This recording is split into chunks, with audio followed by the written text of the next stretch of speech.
At binalag talaga siya. Ganyan te. Ang sige po. Pasensya na po. Hindi prito. Parang ang sarap niya. Hong Kong talaga siya. Hong Kong fried noodles. Yes. May tatlong siomay siya, no? Noodles talaga siya. Mayroon pala siyang parang toge, ano? Pugi po yan.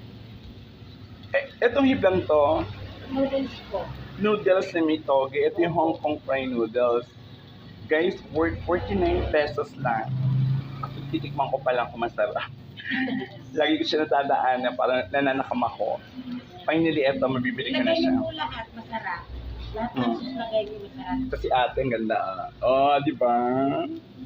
Tindera lang po.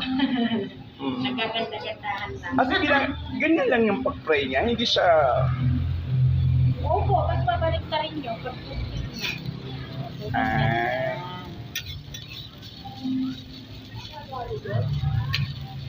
Nabalik-balikan ka lang. Unang sauce. So, yung gusto ko kasi medyo maanghang siya. Ito po, may sweet chili po. Kung gusto niyo pong maanghang na maanghang, chili oil. Oh, sige. Ano po, lagyan po natin ng teriyaki. Ano ba yung yun dyan? Teriyaki talaga? Opo, ito. Tapos yung iba po, peanut. Pero ang pinaka-the best po niya, nilalagay lahat. Oh, sige, bahala ka, Teo. Lagay po natin na. Tapos haluin niyo nila.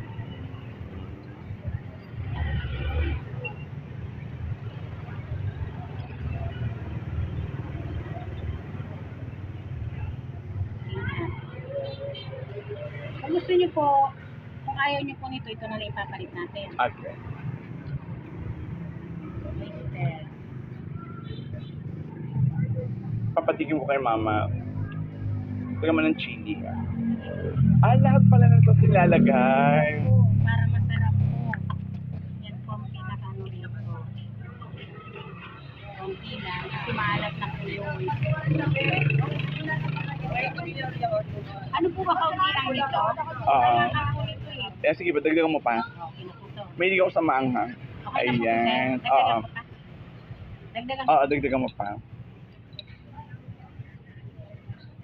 Yun. Thank you, Te. Salamat.